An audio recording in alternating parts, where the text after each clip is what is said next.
Today we're here to teach you guys how to make your own healthy snack at home called Apple Nachos. After you guys have gotten your apples, you can take them back to your spot and you can make a design on however you want to make them. We can take some other kids too, and you can come grab your graham cracker. I have a graham cracker for somebody if they want it. I'll take it. Me. Another ingredient is yogurt, so come grab a yogurt tube.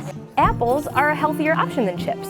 So we have our apples, which have all the good nutrients and the vitamins and all the good stuff, water and all that. And then one of our toppings, which can kind of be like our cheese substitute, can be our yogurt. So if you guys have a yogurt, you can take it and open it up and then drizzle it over your apples. And yogurt is really good for us too, if our bellies like it. We brought raisins, and we also brought honey, in case anybody wants some of that stuff on there. And then we brought a little bit of a special treat to also top onto it too. Yeah, that's a treat that we have where we don't have a lot of, right? It's a treat that we can add in sometimes, right? It's a sometimes food. Try them out, eat them up.